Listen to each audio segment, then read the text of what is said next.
स्वागतम. ठरलं तर या मालिकेच्या आजच्या भागामध्ये अर्जुनला ऑफिसला जायचे असते आणि तो डायनिंग टेबल जवळ उभा असतो आणि सायलीकडे पाहत असतो. तेव्हा आता सायली अजून सुद्धा अर्जुनवर नाराजच असते. ती मात्र आता विमलताईंना म्हणते की विमलताई अहो यांचा डबा द्या. तेव्हा आता विमलताई म्हणतात की अहो सायली वहिनी परंतु अजूनपर्यंत तुम्ही डबा तर भरलेलाच नाही. तेव्हा आता सायली थोडीशी रागातच म्हणते की तुम्हीच भरा असे बोलून आता सायली जेव्हा कल्पना ही समोरच असते डायनिंग टेबलवरती आता भाजी वगैरे आहे तर ती निवडत असते. आता ती हे सर्व ऐकते आणि सायलीकडे पाहत असते. तेव्हा तिला समजते की नक्की यांच्यामध्ये अजूनपर्यंत काहीतरी नाराजगी आहे. तर सायली अगदी रागाने तिथून आता काहीतरी ग्लास वगैरे घेऊन बाजूला जाते.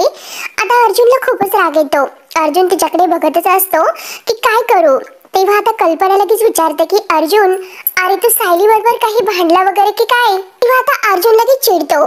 अर्जुन म्हणतो की हे मात्र तुमचं बरं आहे कारण मीच भांडतो फक्त तुझी ती सून अजिबात भांडू शकत नाही असं आहे का काही.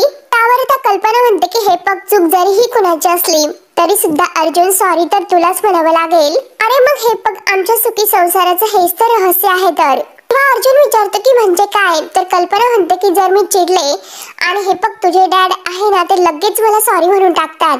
म्हणजे हे पग त्यांची चूक नसली तरी सुद्धा ते मला सॉरी म्हणतात. अरे मग काय.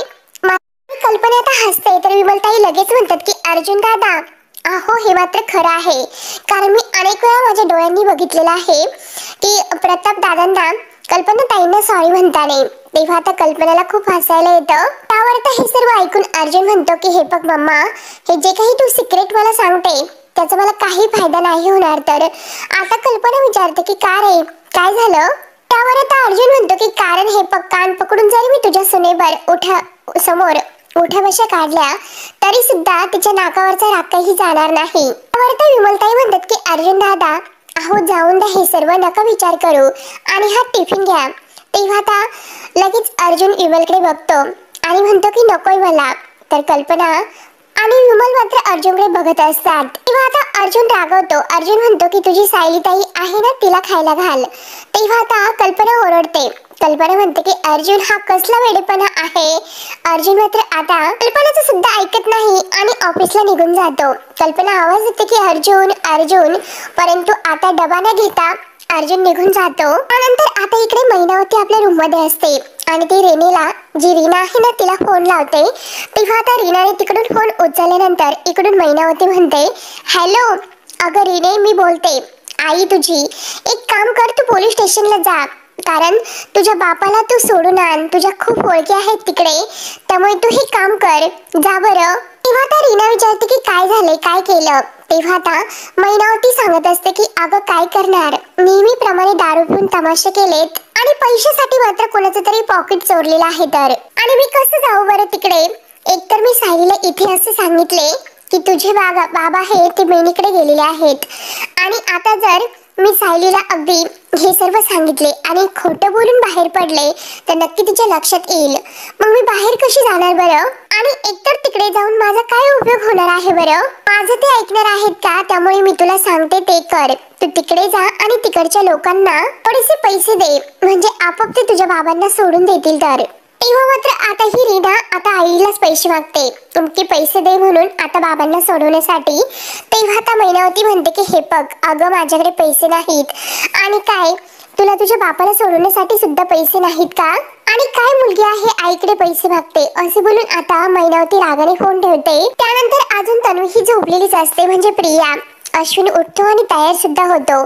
तन्वीला तो आवाज देऊन उठवतो की तन्वी अगं उठ आपलं जे काही स्वयंपाक बनवण्यासाठी किचन आहे ना तर ती किचन बनवण्याची वेळ आता झालेली आहे. उठ बरं.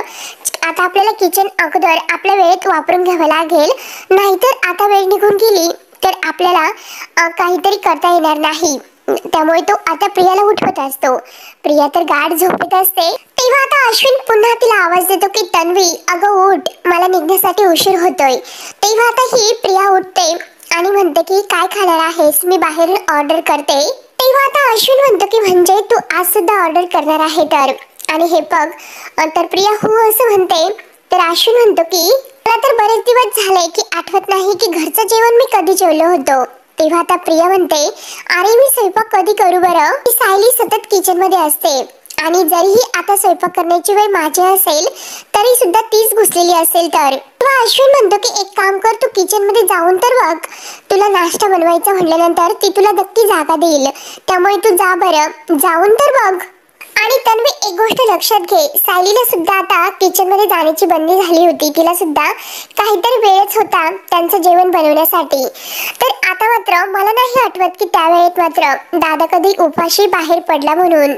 मित्रांनो, बरोबर आता अश्विन हा प्रियाला टोमणा मारतो. प्रिया आता अश्विनकडे पाहत असते. त्यानंतर आता इकडे सदाला पोलीस चांगलेच आता मारत असतात आणि दारू पिऊन पॉकेट मारतो. तुला किती वेळेस सांगितलं की दारू पिऊन जाऊ नकोस, नाहीतर तू दारू पिऊन हे सर्व काम वाईट करत असतो. तेव्हा आता हवालदार मात्र इन्स्पेक्टरच्या सांगण्यावरून आता ह्या लोखंडाला चांगलेच मारत असतो. लोखंडे रडतच आता हात जोडत विनवण्या करतो की मारू नका म्हणून. इन्स्पेक्टर म्हणतात की तुला किती वेळेस समजावले परंतु तू ऐकायला काही तयार नाहीत. आणि हे पोलीस स्टेशन मध्ये तुझं आता दुसरं घरच झालेलं आहे, कारण असं कित्येक वेळेस तू चोऱ्या करतो आणि पोलीस स्टेशनला येतो. तर तेव्हा आता हा खूप विनवण्या करतो, अगदी आई शपथ घेतो आणि मी खरंच दारू सोडली हो, जमलं तर साहेब तुमची शपथ घेतो. तेव्हा आता इन्स्पेक्टर रागावतो. इन्स्पेक्टर म्हणतो की हे फक्त माझ्या खोट्या शब्द घेऊ नकोस, कारण हे तुझ्यासारखे माणसं आहेत ना, ते कधीही सुधरत नसतात, याचा आम्हाला चांगला अनुभव आहे. आणि आता इन्स्पेक्टर पुन्हा हवालदारावर ओरडतात की तुम्ही मारणं थांबू नका, त्यांना मारत राहा. म्हणून आता हवालदार सदाशिवला पुन्हा मारत राहतो आणि त्याच्या आणखीन एका जोडीदाराला सुद्धा. आणि तेवढ्यात दुसरा हवालदार येतो आणि इन्स्पेक्टरांना बाहेर कोणीतरी बोलावलेला आहे म्हणून आता अर्जुन तिथे आलेला असतो. तेव्हा आता इन्स्पेक्टर जाताना म्हणतो की मार चालूच ठेवा, मार अगदी मारायचं बंद करू नका. तर आता सदाशिव खूप विनवण्या करतो, परंतु आता त्याला चांगली शिक्षा इन्स्पेक्टरांनी केलेली असते. त्यानंतर आता अश्विन इकडे असं म्हटल्यानंतर प्रियाला खूपच राग येतो. प्रिया लगेच अश्विनला उत्तर देते की हेच ऐकायचं बाकी होतं, कारण दीर मात्र त्याच्या लाडक्या बहिणीची बाजू घेतो. तर तू आमच्या दोघीमध्ये कम्पेअर म्हणजे करतो का, तुलना करतोस का? तेव्हा आता अश्विन म्हणतो की हे बघ, मी तुला असे काही म्हणत नव्हतो, जे रिअली आहे ते मी तुला सांगतो. तर प्रिया म्हणते की एवढंच आहे ना, मग तू जा आणि तू स्वयंपाक कर बरं. का असं आहे की फक्त बाईने स्वयंपाक करायचा असतो? अश्विनला राग येतो. अश्विन म्हणतो की हे बघ तन्वी, स्वयंपाक हा बायकांनीच केला पाहिजे या विचारातील मी नाही, परंतु हे बघ, अनेक वेळा तुला मदत केली असेल, परंतु आता मात्र वाढते माझे काम आणि कामाच्या वेळा, यामुळे मला ते करणं शक्य होत नाही. तर त्यामुळे तू एक काम कर, तू मला मदत कर बरं. तुझ्या संसाराला थोडासा हातभार लावला तर नंतर काम हे पटकन होईल. तेव्हा आता प्रिया म्हणते की अच्छा, म्हणजे संसाराला हातभार लावणं म्हणजे स्वयंपाक करणं असं आहे. तर अरे ओ, म्हणून तू लग्न केलंस का माझ्याशी? तेव्हा आता अश्विनला प्रियाचा आणखीन राग येतो, कारण प्रिया मुद्दाम आता विषय वाढवत असते आणि लगेच रागाने विचारते, अश्विन तुला बायको हवी होती की आता स्वयंपाक करणारी हवी होती? आवडता अश्विन म्हणतो की तन्वी, अगं कुठली गोष्ट तू कुठे नेतीस, विषय काय आहे आणि कोणत्या विषयावर बोलते तू? अगं मी तुला हेच सांगतो की रोज रोज बाहेरचं खाणं योग्य नाही, हेच तुला समजावतो. अश्विन म्हणतो की मी पेशंटला रोज सांगत असतो की आता बाहेरचं खाऊ नका, घरातील अन्न खात जा. मग आता मात्र मी असे का सांगू बरं, मीच बाहेरचं अन्न खातो? तेव्हा आता प्रिया रागवते आणि ते जे तुझं आहे ते तू बघून घे, परंतु मी 24 तास मात्र किचन मध्ये नाही राहणार, असे आता स्पष्ट उत्तर देते. तर अश्विन तिला पुन्हा टोमणा मारत बोलतो की अगं 24 तास काय, 24 सेकंद जरी गेली ना तर बरे होईल, बाहेर लगेच मी पेढे वाटेल. तर आता अश्विन आणि प्रिया हे दोघांमध्ये खूपच वाद होतात. अश्विनला तर खरं या प्रियाचं रूप समजायला सुरुवात होते. रागाने तो आपली बॅग घेतो आणि आपल्या ड्युटीला निघून जातो. तर प्रियाला खूपच त्याचा राग येतो. त्यानंतर आता इकडे चैतन्य आणि अर्जुन इन्स्पेक्टरना भेटण्यासाठी पोलीस स्टेशन मध्ये येतात. आता इन्स्पेक्टर साहेब म्हणतात की चैतन्य सरांचा कॉल आला होता, तेव्हाच मात्र मी त्या पेरने जे काही आहे ना त्यांच्याबद्दलची फाईल वगैरे आहे तर ती काढून ठेवली होती आणि त्यात त्या व्यक्तींचे स्टेटमेंट सुद्धा आहे. तर अर्जुन म्हणतो की ठीक आहे, थँक्यू सो मच. परंतु हे बघा, आज मात्र मी एका वेगळ्याच कामासाठी आलो आहोत. आता चैतन्यला लगेच अर्जुन मात्र मोबाईल मध्ये आता एक कपल आहे तर त्यांचा फोटो दाखवतो तो इन्स्पेक्टर साहेबांना आणि विचारतो की ह्या फोटोमध्ये जे मागे एक कपल आहे त्यांचं काही बॅकग्राऊंड आपल्याला शोधता येईल का. किंवा मात्र हा मैनावती आणि सदाशिव लोखंडे यांच्या फॅमिलीचा फोटो असतो. तर आता इन्स्पेक्टर साहेब तर बघतात आणि लोखंडे सदाशिव आहे तर तो आता यांच्या ताब्यातच असतो. आता इन्स्पेक्टर म्हणतात की यांचे काही केस आहे का, दारू पिऊन काही तमाशा यांनी घातला का.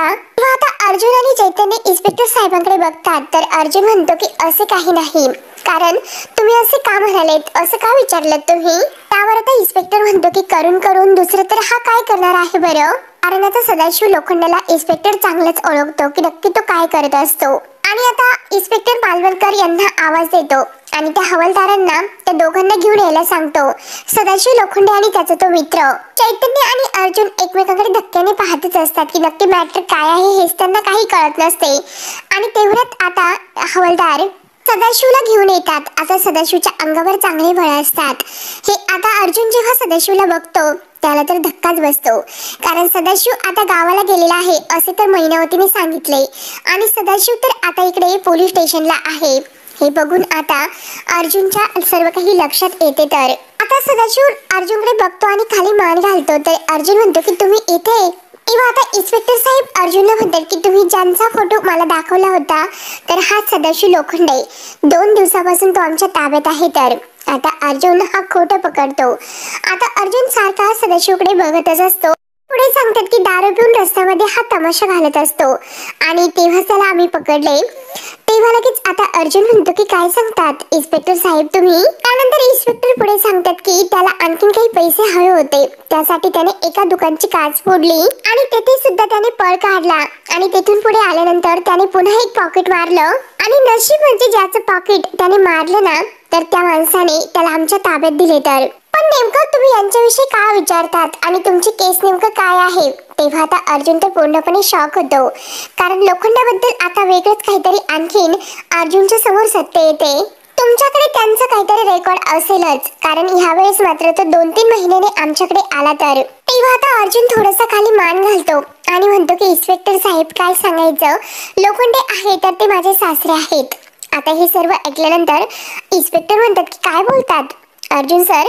आणि आता पुन्हा लोखंडे जवळ येतात आणि लोखंडेला म्हणतात की हे बघ, अरे तुझी मुलगी आता म्हणजे यांच्या घरची सून आहे, सुभेदारांच्या घरची. कशालाही धंदे करतात आणि जावायची लाच काढतात. तर त्यावर आता चैतन्य म्हणतो की इन्स्पेक्टर साहेब यांच्या जामिनाची जी काही आता ही चौकशी असेल ती आम्हाला सांगा, आम्ही सर्व काही करतो आणि यांना आमच्या ताब्यामध्ये सोडून द्या. किंवा आता इन्स्पेक्टर साहेब म्हणतात की काही गरज नाही त्याची, कारण गेल्या 2 दिवसापासून त्याने आमचा पाहुणचार सोडलेला आहे. तर आम्ही त्यांना सोडणारच आहोत, तुम्ही अगदी त्यांना घेऊन जाऊ शकतात. तेव्हा आता अर्जुन इन्स्पेक्टर साहेबांना थँक्यू असं बोलतो. तर आता इन्स्पेक्टर मालवणकर यांना सदाशिवला सोडून द्यायला सांगतो आणि प्रोसेस सुरू करायला सांगतो. तर हवालदार म्हणतो की ठीक आहे. त्यानंतर आता सायली पूर्णाजीच्या रूम मध्ये येते. तर पूर्णाजीने आता कपाटातील सर्व साड्या काढून बेडवर ठेवलेल्या असतात. सायली हे सर्व पाहते आणि पूर्णाजीला विचारते की पूर्णाजी, अहो काय झालं, तुम्ही इतक्या सर्व साड्या का काढून ठेवल्यात बरं. त्यावर तर पूर्ण हसते आणि म्हणते की सायली, अगं जरा कपाट आवरत होते आणि असं वाटलं की पाहता क्षणी जरा कॉटनच्या साड्या आहेत ना त्याच्या बाजूला ठेवून द्याव्यात. अगं हे बघ ना, अस्मिताचं बाळ येणार आहे, त्यामुळे आता त्यासाठी मात्र असं मौसूद असणारे अस्मिताच्या बाळासाठी ते दुपटी शिवायला नको का, मग त्यासाठी आजीच्या मौसूद साड्या नको का, म्हणून आता आजीची ते तयारी सुरू असते. तर आता सायली म्हणते की त्यासाठी मात्र मामी सुद्धा आता मदत करणार. आणि हे बघा पूर्णाई, अगोदर औषध घ्या बरं. म्हणून सायली पूर्णाईला गोळ्या वगैरे देऊन आता दूध प्यायला देते आणि आता ती त्या साड्या वगैरे आहेत तर त्या अगदी आवरायला घेते. आणि तेवढ्याच मात्र सायली त्या साड्या पाहते. पूर्ण आजीला म्हणते की खरंच किती साड्या ह्या छान आहेत, म्हणून प्रत्येक साडीवरून हात फिरून प्रत्येक साड्या पाहत असते. आणि तेवढ्यात आता तिला एक गोधडी त्यात सापडते आणि विचारते की पूर्णाजी, ही गोधडी यांची आहे का हो. तेव्हा आता पूर्णाजी म्हणतात की अगं सायली, या घरातील प्रत्येक गोष्ट ही तुझ्या यांची नसते बरं का. तर सायलीला हसू येते. तर आता पूर्णाई म्हणते की प्रतिमाची गोधडी आहे ती. शाळेत असताना मात्र प्रतिमा इथे राहायला आली होती आणि या गोधडीशिवाय मात्र त्या बिचारीला काही झोप येतच नव्हती. तेव्हा लगेच आता सायली विचारते की म्हणजे बिचारीला, तेव्हा आता पूर्णाई म्हणते की अगं बिचारी नाही तर काय, मग काय म्हणायचं बरं, कारण लहान असताना मात्र तिने आपल्या आईबाबांचा मृत्यू पाहिला होता आणि मग मी तिला इकडे घेऊन आले. रात्र रात्र ती झोपत नव्हती आणि जरीही तिला डोळा लागला तर दचकून मात्र तिला जाग यायची. त्यावर आता सायली विचारते की पूर्णाजी, अहो म्हणून तुम्ही त्यांच्यासाठी ही गोधडी शिवली होती का, त्यांच्या साडीची म्हणजे तुमच्या साडीची? तेव्हा लगेच आता पूर्णाजी म्हणते की हो ग, दीपक तिच्यासाठी मात्र मला तिची आईच व्हावं लागलं आणि अशा छोट्या छोट्या गोष्टीमधून मी तिच्यावर माया आणि प्रेम करू लागले आणि त्यातूनच मात्र आणि तेव्हा कुठे ती 13-14 वर्षाची असताना सावरत गेली, म्हणजे ती सगळं काही विसरली आणि आता आमच्या घरामध्ये अगदी मग्न झाली होती. तोपर्यंत मात्र ती गोधडी आणि ती असं घट्ट मैत्रिणी झाल्या होत्या. प्रतिभा त्याचा एक किस्सा मात्र आता पूर्णाई सायलीला सांगते. तेव्हा तर सायली अगदी मन देऊन ऐकत असते.